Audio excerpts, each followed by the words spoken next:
नमस्कार। आप सभी का स्वागत है आपके अपने YouTube चैनल में जिसका नाम है संजू हिंदी क्लासेस।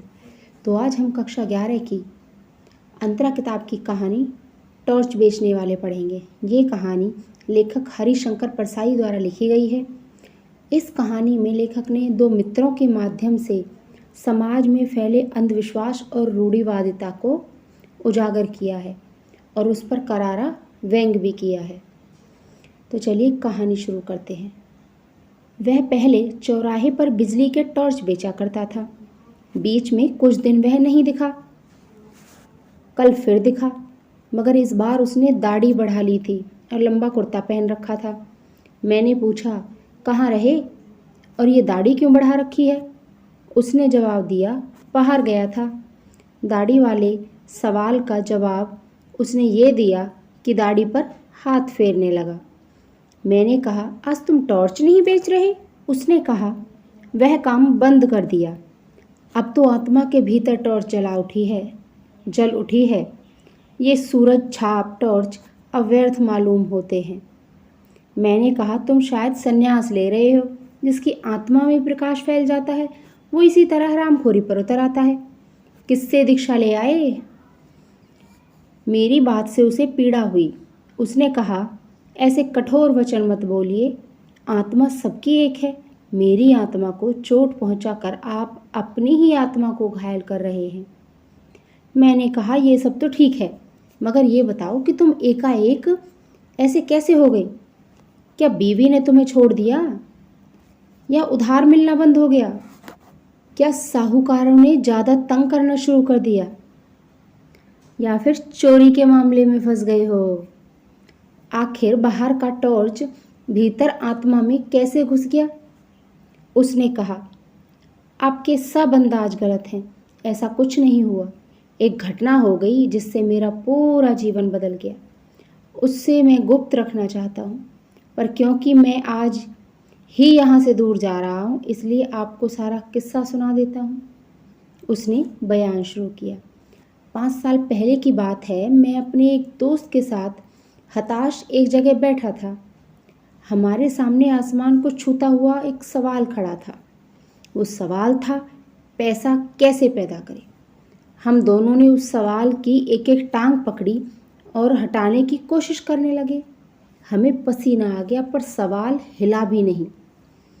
दोस्त ने कहा, यार, इस सवाल के पांव जमीन में गहरे गड़े हैं, ये उखड़ेगा नहीं, इसे टाल जाए।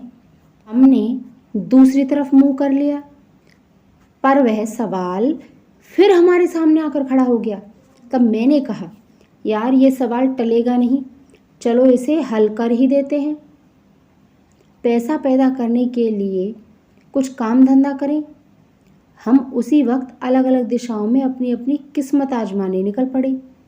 5 साल बाद ठीक इसी तारीख को इसी वक्त हम यहाँ मिले। दोस्त ने कहा, यार, साथ ही क्यों ना चलें?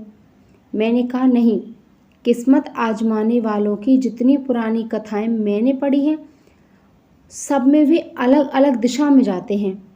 साथ जाने वालों में किस्मतों के टकराकर टूटने का डर रहता है। तो साहब, हम अलग अलग ही चल पड़े।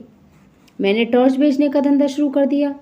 चौराहे पर या मैदान में लोगों को इकट्ठा कर लेता और बहुत नाटकीय ढंग से कहता, आजकल सब जगह अंधेरा छाया रहता है, रातें बेहद काली होती हैं, अपना ही हाथ नहीं सूझता, आदमी को रास्ता नहीं दिखता, वह भटक जाता है, उसके पांव कांटों से बिंधे जाते हैं, वह गिरता है और उसके घुटने लहूलुहान हो जाते हैं। उसके आसपास भयानक अंधेरा है। शेर और चीते चारों ओर घूम रहे हैं, सांप जमीन पर रेंग रहे हैं। अंधेरा सबको निगल रहा है। अंधेरा घर में भी है। आदमी रात को पेशाब करने उठता है और सांप पर उसका पांव पड़ जाता है। सांप उसे डस लेता है और वो मर जाता है। आपने तो देखा ही है साहब कि लोग मेरी बातें सुनकर कैसे डर जाते थे। भर दोपहर में वे अंधेरे के डर से कांपने लगते थे। आदमी को डराना कितना आसान है। लोग डर जाते हैं। तब मैं कहता, भाइयों, यह सही है कि अंधेरा है मगर प्रकाश भी है। वही प्रकाश मैं आपको देने आया हूँ। हमारी सूरज छाप टॉर्च में वो प्रकाश है जो अंधकार को दूर भगा देता है। इसी वक्त सूरज छाप टॉर्च खरीदो और अंधेरे को दूर करो। जिन भाइयों को चाहिए हाथ ऊंचा करें। साहब, मेरे टॉर्च बिक जाते और मैं मज़े में ज़िंदगी गुजारने लगा। वादे के मुताबिक ठीक 5 साल बाद मैं उस जगह पहुंचा जहां मुझे दोस्त से मिलना था। वहां दिन भर मैंने उसकी राह देखी, पर वो नहीं आया। क्या हुआ? क्या वह भूल गया, या अब वह इस असार संसार में है ही नहीं? मैं उसे ढूंढने निकल पड़ा। एक शाम जब मैं शहर की सड़क पर चला जा रहा था, मैंने देखा कि पास के मैदान में खूब रोशनी है और एक तरफ मंच सजा है, लाउडस्पीकर लगे हैं।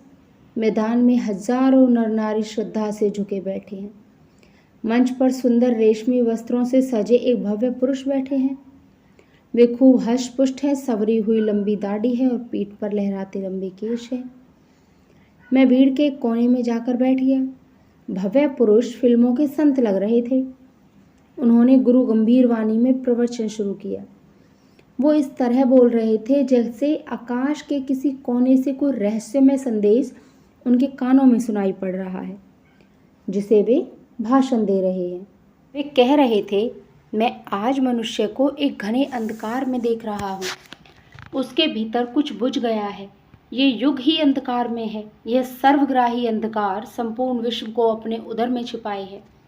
आज मनुष्य इस संसार से घबरा उठा है। वह पथभ्रष्ट हो गया है। आज आत्मा में भी अंधकार है। अंतर की आँखें ज्योतिहीन हो गई हैं। वे उसे भेद नहीं पाती। मानव आत्मा अंधकार में घुटती है। मैं देख रहा हूँ मनुष्य की आत्मा भय और पीड़ा से त्रस्त है। इसी तरह वो बोलते गए, लोग स्तब्ध सुनते गए। मुझे हंसी छूट रही थी। 1-2 बार दबाते ही हंसी फूट गई। पास के श्रोताओं ने मुझे डांटा। भव्य पुरुष प्रवचन के अंत पर पहुंचते हुए कहने लगे कि भाइयों और बहनों, डरो मत। जहां अंधकार है वहीं प्रकाश है। अंधकार में प्रकाश की किरण है। जैसे प्रकाश में अंधकार की किंचित कालिमा है, प्रकाश भी है। प्रकाश बाहर नहीं है, उसे अंतर में खोजो। अंतर में बुझी उस ज्योत को जगाओ। मैं तुम सब का उस ज्योति को जगाने के लिए आह्वान करता हूँ। मैं तुम्हारे भीतर वही शाश्वत ज्योति जगाना चाहता हूँ। हमारे साधना मंदिर में आकर उस ज्योति को अपने भीतर जगाओ। अब तो मैं खिलखिलाकर हंस पड़ा। पास के लोग मुझे धक्का देकर भगा दिया। मैं मंच के पास जाकर खड़ा हो गया। भव्य पुरुष मंच से उतरकर कार पर चढ़ रहे थे। मैंने उन्हें ध्यान से पास से देखा। उनकी दाढ़ी बढ़ी हुई थी, इसलिए मैं थोड़ा झिझका। पर मेरी तो दाढ़ी नहीं थी। मैं तो उसी मौलिक रूप में था। उन्होंने मुझे पहचान लिया। बोले, अरे तुम। मैं पहचान कर बोलने ही वाला था कि उन्होंने मुझे हाथ पकड़कर कार में बिठा लिया। मैं फिर कुछ बोलने लगा तो उन्होंने कहा, बंगले तक कोई बातचीत नहीं होगी, वही ज्ञान चर्चा होगी। मुझे याद आ गया कि वहाँ ड्राइवर है। बंगले पर पहुंचकर मैंने उसका ठाठ देखा। उस वैभव को देखकर मैं थोड़ा झिझका, पर तुरंत ही मैंने अपने उस दोस्त से खुलकर बातें शुरू की। मैंने कहा, यार तू तो बिल्कुल बदल गया है। मैंने कहा, साले फिलॉसफी मत बघार। ये बता कि तूने इतनी दौलत कमा कैसे ली 5 सालों में। उसने पूछा, तुम इन सालों में क्या करते रहे? मैंने कहा, मैं तो घूम घूम कर टॉर्च बेचता रहा। सच बता, क्या तू भी टॉर्च का व्यापारी है? उसने कहा, तुम्हें क्या ऐसा ही लगता है? तो क्यों लगता है? मैंने उसे बताया कि जो बातें मैं कहता हूँ वही तू कह रहा था। मैं सीधे ढंग से कहता हूँ, तू उन्हीं बातों को रहस्यमय ढंग से कहता है। अंधेरे का डर दिखाकर लोगों को टॉर्च बेचता हूँ। तू भी अभी लोगों को अंधेरे का डर दिखा रहा है। तू भी ज़रूर टॉर्च बेचता है। उसने कहा, तुम मुझे नहीं जानते।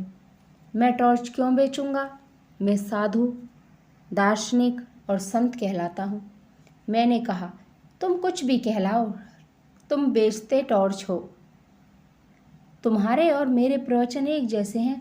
चाहे कोई दार्शनिक बने, संत बने या साधु बने, अगर वो लोगों को अंधेरे का डर दिखाता है तो ज़रूर अपनी कंपनी का टॉर्च बेचना चाहता है।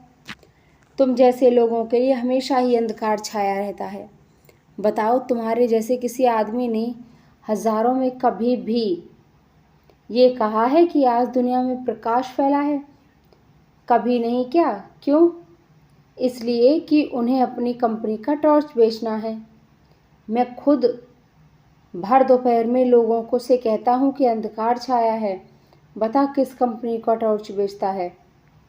मेरी बातों ने उसे ठिकाने पर ला दिया। उसने सहज ढंग से कहा, तेरी बात ठीक ही है, मेरी कंपनी नई नहीं है, सनातन है। कहाँ है तेरी दुकान? नमूने के लिए एक आध टॉर्च तो दिखा। सूरज छाप टॉर्च से बहुत ज़्यादा बिक्री है उसकी। उसने कहा, उस टॉर्च की कोई दुकान बाजार में नहीं है, वह बहुत सूक्ष्म है, मगर कीमत उसकी बहुत मिल जाती है। तू 1-2 दिन रहे तो मैं तुझे सब समझा देता हूँ। तो साहब, मैं 2 दिन उसके पास रहा।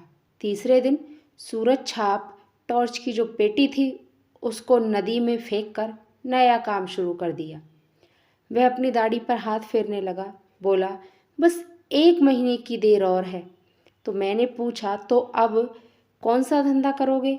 उसने कहा, धंधा वही करूँगा, यानी टॉर्च बेचूंगा, बस कंपनी बदल रहा हूँ।